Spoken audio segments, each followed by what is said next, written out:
Cette semaine, stage de capoeira à Dinswiller.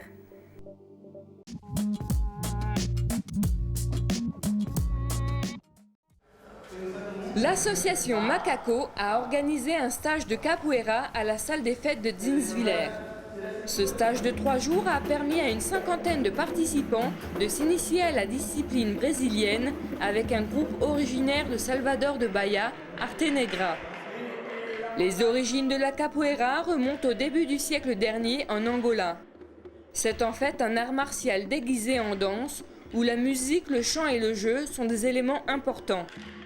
Les esclaves venus au Brésil ne pouvaient ni avoir d'armes ni s'entraîner. Ils ont inventé la capoeira, inspirée de danses traditionnelles africaines, pour développer ce style de combat. Force, agilité, expression corporelle sont les maîtres mots de cette discipline où les coups ne sont jamais portés. On reconnaît les capoeiristes à leurs pantalons blancs et à leur ceinture de couleur, allant du blanc pour un débutant au rouge pour celle d'un maître. Première étape de ce stage, le makulele, la danse des bâtons. À l'origine, ces bâtons servaient à se protéger des coups de fouet et par la suite est devenu une danse. Les participants de ce stage ont pu également s'initier à la roda, une sorte de ronde délimitant un petit espace où 2 personnes s'affrontent.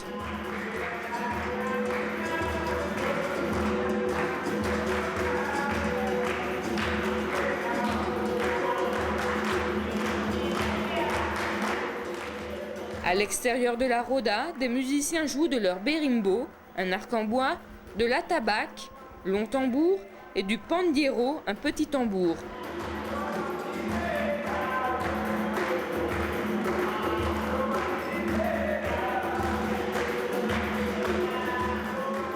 Le groupe de capoeiristes a improvisé une démonstration avec les stagiaires à Niederbronn-les-Bains. Ce stage est une première pour l'association qui espère rééditer la manifestation au vu de son succès.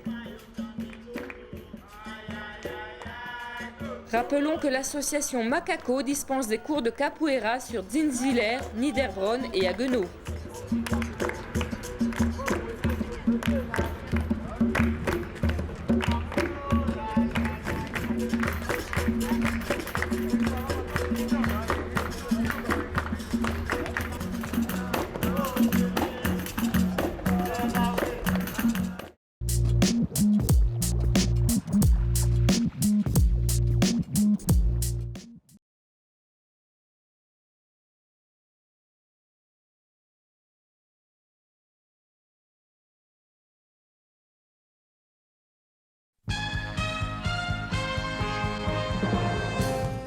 Proximité, fraîcheur, prix bas. À votre service tous les jours.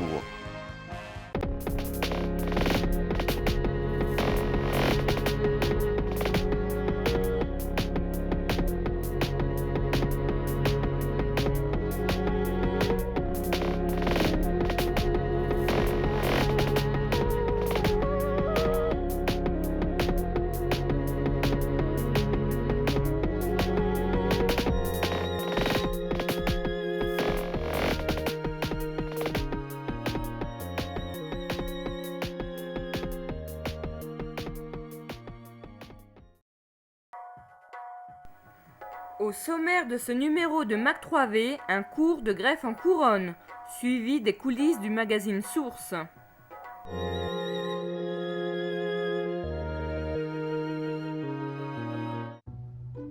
Il existe de nombreuses méthodes de greffage. On greffe avec telle ou telle technique selon ce que l'on veut faire. Quelle que soit la méthode adoptée, les principes restent les mêmes. Après avoir vu une démonstration de greffe à l'anglaise compliquée, M. Klipfel et M. Lambert nous proposent aujourd'hui l'apprentissage de la greffe en couronne. La greffe en couronne est une méthode pour la restauration de vieux arbres qui redonnent vie, par exemple, à une branche cassée. On peut choisir de greffer plusieurs variétés différentes du même fruit sur un seul porte-greffe. On a un arbre qui a 5-6 ans. Alors ce qu'il faut faire, ce qu'il faut laisser surtout, c'est des tire-sèves sur ce diamètre d'arbre. C'est-à-dire l'arbre là, on va couper le tronc. On coupe le tronc. Puisqu'on a coupé le tronc, il faut que la sève puisse circuler dans l'arbre encore. Et donc, c'est pour ça que j'ai laissé ces branches autour qui font faire effet de tire-sève. Bon, monsieur Lambert, maintenant je vous propose de faire la suite des événements à l'intérieur. Eh bien, on y va, monsieur. Avant, on a donc taillé avec la cisaille.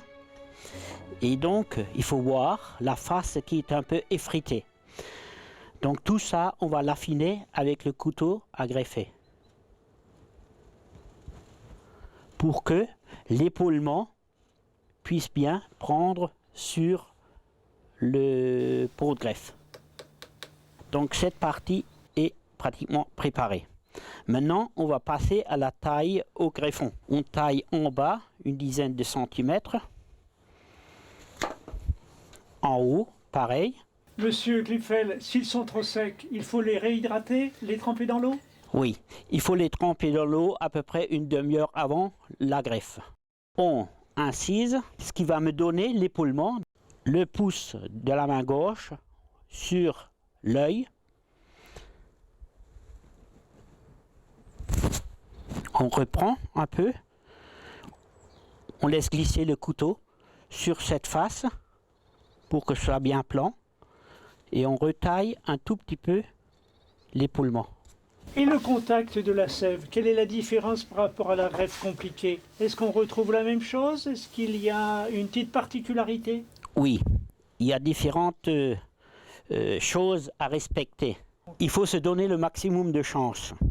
Et donc, par conséquent, il y a des possibilités à utiliser. Cette partie, vu que le cambium, c'est là où la greffe peut porter, va prendre et va porter. Donc, il faut multiplier les chances de contact. Oui. C'est-à-dire de tailler en biseau.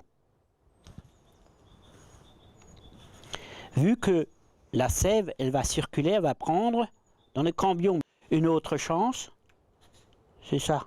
On fait un petit chanfrein. Quelques dixièmes. Je laisse 3 yeux. 1, 2, 3. Je taille en biais.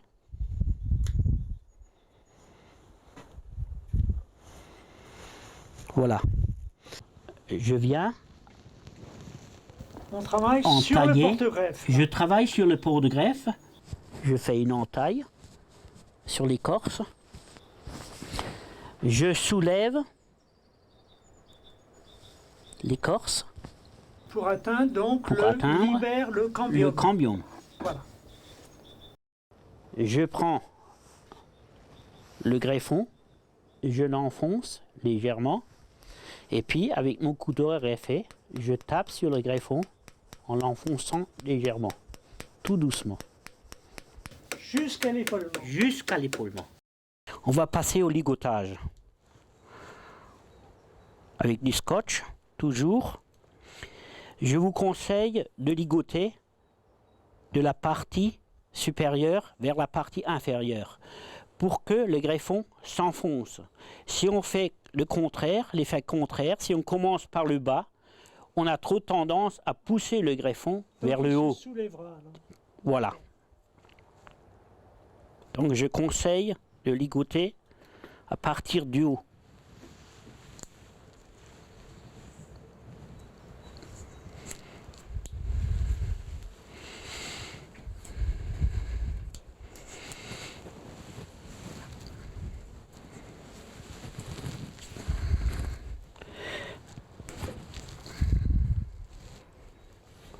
Le plus grand ennemi de la greffe, c'est l'eau et l'air.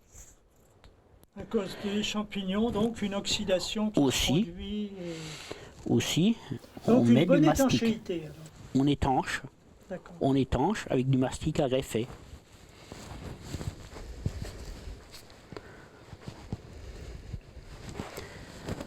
Ne pas oublier de mettre du mastic sur le greffon pour éviter le dessèchement de celui-là. Ce qu'il ne faut pas oublier, c'est de protéger pour les oiseaux. Et là, pour protéger pour les oiseaux, on met juste 2 arceaux comme ça, un comme ça et l'autre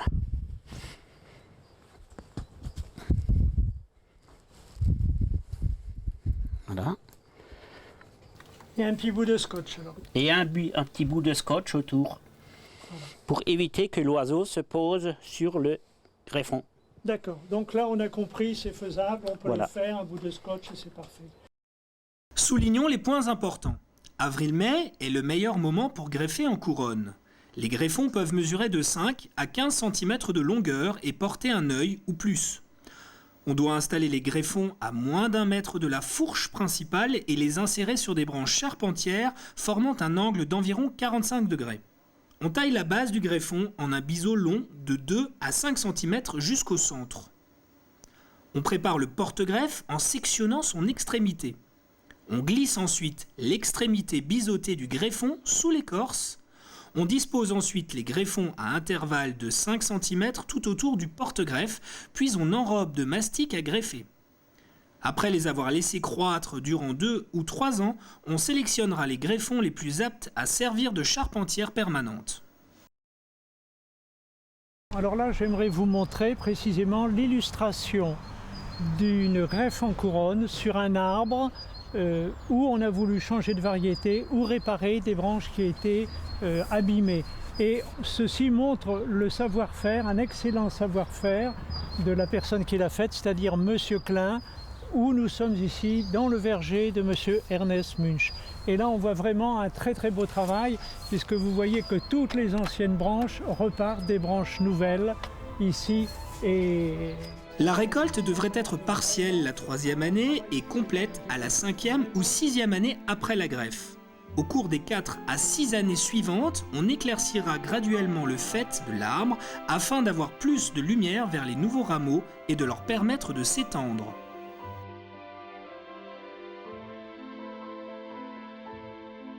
Il existe de nombreux points d'accueil autour de l'arboriculture. Vous pouvez notamment contacter les associations de Reichshofen ou Niederbronn, dont les numéros s'affichent actuellement. Vous pouvez également contacter la communauté de communes à Niederbronn, qui a établi un calendrier stipulant toutes les dates pour les cours de taille ou de greffe.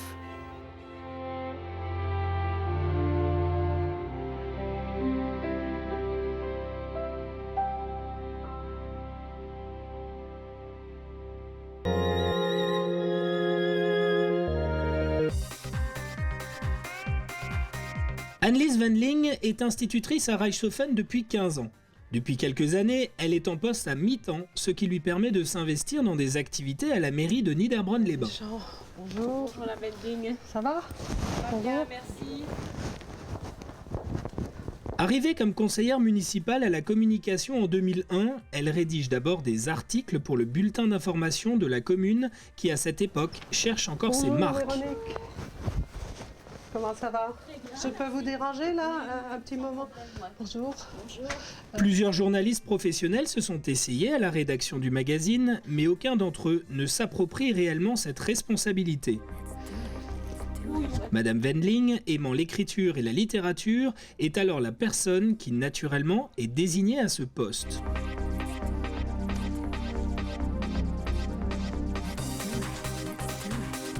Il faut que...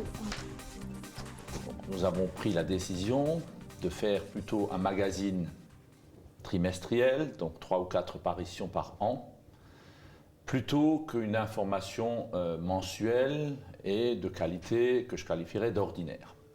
Mais là, par exemple, rien que le premier truc, là on a 6 photos, je crois, 5 ou 6 photos. Comment faire pour que, par exemple, je n'ai pas besoin d'imprimer sur toute la page A4, je peux faire des photos plus petites. Bah, chez moi, ça je peux le faire, mais ici... S'improviser journaliste lorsqu'on n'a pas de formation nécessite surtout curiosité et engagement. Moi, celui-là, je sais pas du tout m'en servir. Donc, ce qui motive l'institutrice passionnée, c'est avant tout rencontrer les gens pour partager des connaissances et mettre en valeur l'originalité de la vie locale. Mais pour sélectionner, parce que chez moi, j'ai une étape, sélectionner les photos ou tout. Aujourd'hui, elle rencontre Donat au centre Albert Schweitzer de Niederbronn-les-Bains. Objectif de cette rencontre, prendre des photos, mais surtout valider avec lui le texte qu'elle a rédigé sur son parcours.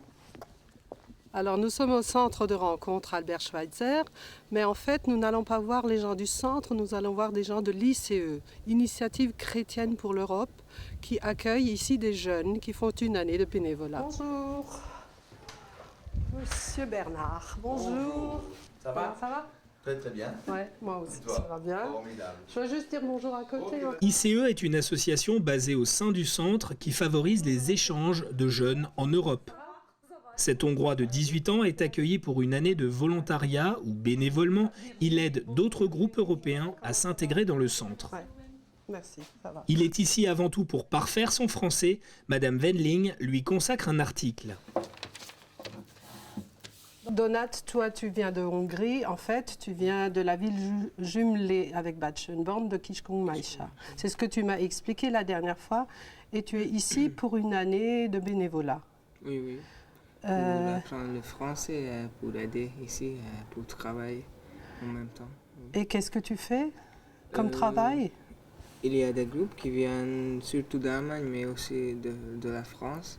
Il faut qu'on les aide, il faut les accueillir, les aider à faire la vaisselle, tout ça. C'est la partie la plus intéressante. Ça, c'est vraiment un travail qui me plaît énormément, les contacts avec les gens de Niederbronn ou d'ailleurs, les personnes que je viens voir, interviewer. Je ne suis pas du tout du métier, hein. Donc je fais un peu, je tâtonne un peu, j'essaye de faire avec ce que j'ai appris, mais sans être du métier. Donc, je suis institutrice de métier.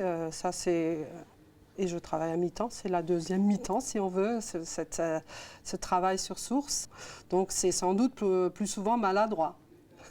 Attends, tu as des devoirs. Je travaille, ouais. Oui, et c'est Anne qui corrige? Non, j'ai pas encore commencé. Maintenant, j'ai un... Comment dire, je sais pas. Un problème parce que...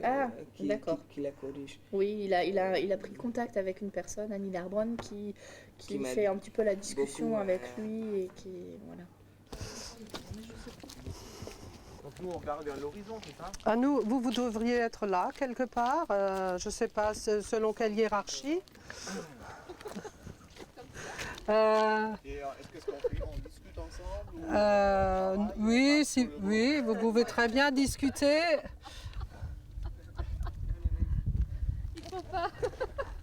Il faudrait quand même que je vous voie là. Voilà. Tu montres qu'il a des bonnes dents. Ah, ça ne me satisfait pas trop là. Moi j'aimerais bien qu'on voit aussi ça. Alors je ne sais pas. Alors là, un moment de sourire. Merci. Je vais encore en faire quelques-unes. Hein. De retour à la mairie de Niederbronn, c'est maintenant que tout commence. D'abord, il faut vérifier les photos et bien sûr s'adapter constamment aux nouveaux logiciels et ce n'est pas toujours chose évidente. Donc c'est Véronique Isenman qui le fait régulièrement pour moi et souvent, c'est souvent urgent parce qu'il faut de nouveau cet appareil pour d'autres personnes aussi l'utilisent. Et puis elle va aussi me montrer après comment sortir, comment imprimer les photos. Parfois il me faut aussi une impression, par exemple pour notre graphiste qui veut voir quelle est la photo qu'on va choisir. Donc Véronique, ça serait à mettre de nouveau sous source numéro 27. En fait il suffit juste de lire donc dans dans source numéro 27, et il faudrait créer un dossier, dossier Donat. D-O-N-A-T, simplement. Je saurais ce que c'est. Donat, et alors on le met là. Voilà. En général, pour préparer le magazine Source, cela se passe de la manière suivante. D'abord, une réunion est organisée avec le maire et l'ensemble des adjoints pour discuter du sommaire et des éventuels sujets à traiter. On va aussi mettre... On discute des sujets et puis maintenant, avec le temps, j'ai tout un répertoire de sujets qui ont été déjà proposés un jour et qu'on n'a pas retenu pour le moment et qu'on garde un peu en réserve. Donc pour l'instant, il y a parfois des gens qui me disent « Ah, mais j'ai une idée » et ça, on est toujours demandeur, mais pour l'instant, on n'a pas encore... on n'est pas encore à court de sujets. Quand on a avancé, on a mis un responsable éditorial qui était alternativement le maire et les différents adjoints. Et donc chaque numéro a une signature qui est soit le maire, soit l'un des adjoints, et on respecte ça depuis maintenant de nombreuses années. Au sommaire, les rubriques sont toujours organisées de la même manière. Un gros dossier, un temps fort, des sujets qui traitent la citoyenneté, la culture ou l'histoire, et pour terminer une rubrique caractère qui dresse le portrait d'une personne locale. Vous avez toujours, en général, c'est ça qui correspond, toujours un dossier sur les pages 2 et 3. Donc ici, ce sera le dossier « L'immobilier en chantier ». Le titre encore peut aussi changer, hein. Là, il manque déjà au moins une photo, là sans doute aussi. Cette photo risque de changer. Il y aura peut-être encore un petit texte en plus, donc ça peut changer pas mal. Et donc, au fur et à mesure que j'avance et que j'ai commencé à écrire, à rechercher, alors on passe, je fais un bilan intermédiaire de source pour, voilà, celui-là.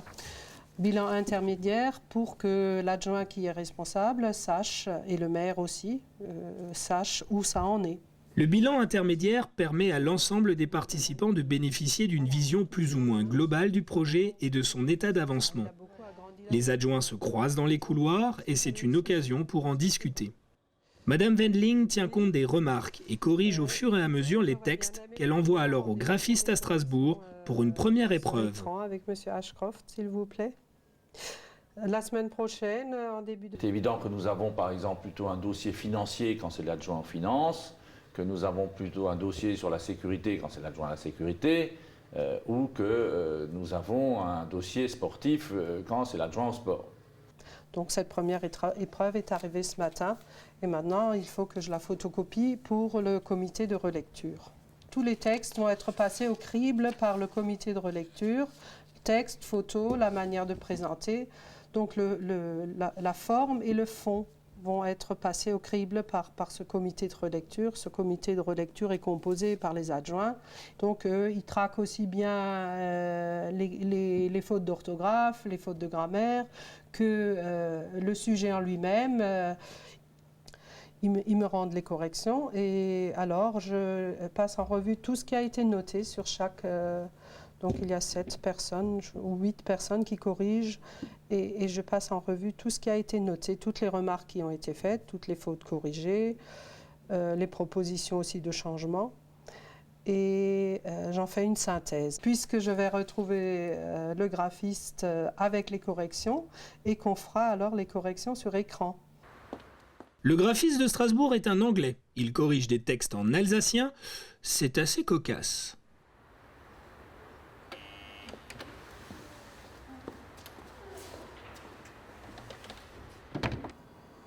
Voilà.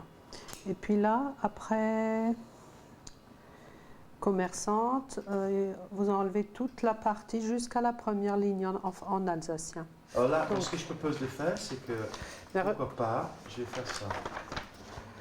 Je vais monter ça là. Ah oui. Et je vais sortir la page. Non, je veux dire, ça c'est pas important, puisqu'il y a, c'est un dossier. Voilà. En alsacien, c'est sûr, oui, pour moi c'est du noir et du blanc. Je ne lis pas les textes, je les mets en page. Mais pour le français, ça me pose plus de problème parce que je comprends. Ah oui, quand même. Voilà. Et puis écrire à la place sans compter.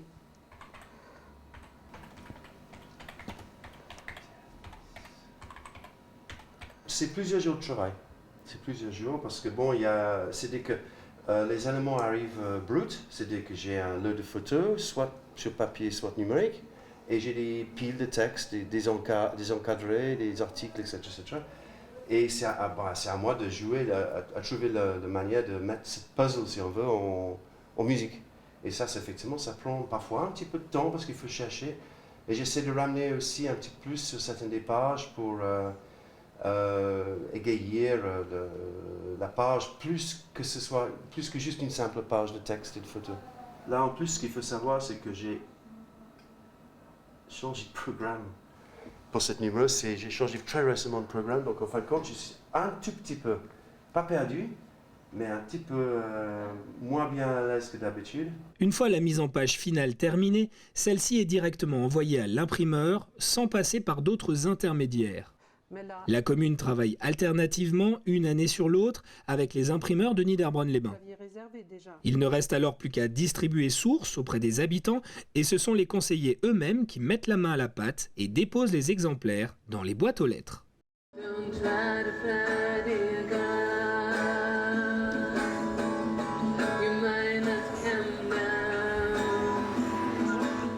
Les animateurs qui ont animé ces ateliers d'écriture. Pédagogique d'écriture, en fait. Et comment est-ce qu'ils ont fait alors? Ils ont rebondi sur ce que les enfants ont vu à la télé. Donc ils les ont fait parler. De ce qu'ils ont vu, oui. De ce qui les préoccupait, donc des questions qui se posaient au sujet de la catastrophe. Et donc les textes, en fait, sont nés de ces paroles-là. C'est quand même beaucoup un travail d'équipe, même si moi, pour la rédaction, je le fais seule, mais il y a toujours des gens autour qui sont prêts à donner de leur temps, à donner de leur savoir pour que je puisse faire le mieux possible ce que moi, je suis capable de faire, quoi. Si c'est un article comme, par exemple, le dossier maintenant sur l'immobilier, qui est plutôt technique, je vais essayer d'y mettre peut-être un peu quelque chose de poétique, mais ce sera surtout rationnel. Donc dire les choses avec des mots justes, les mots les plus justes possibles. Nous souhaiterions avoir un peu plus d'interactif, mais ce n'est pas toujours facile pour les gens de prendre la plume et d'écrire. On a souvent, je veux dire, plutôt au niveau d'une conversation, dire tiens, tel article était original, mais j'aurais préféré ceci ou cela. Donc je crois que ce contact est important avec nos lecteurs et donc en fait les habitants de Niederbronn-les-Bains. Et donc nous essayons vraiment d'être à leur écoute. Oui, ça m'arrive encore de noter des choses, c'est-à-dire je n'arrive pas à me séparer de sources. Là, il faut demander à mon mari, il me dit tu y penses tout le temps, quoi. Donc il m'arrive de noter et de tout à coup d'avoir une idée ou une insomnie et d'écrire, quoi. Et c'est là que ça marche le mieux, quand on a de l'imagination, c'est là que ça coule de source, quoi. Façon de parler.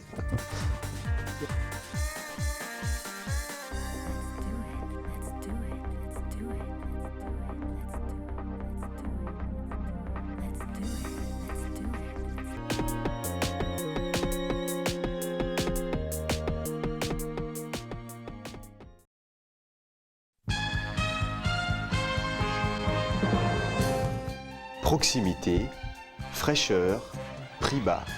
À votre service.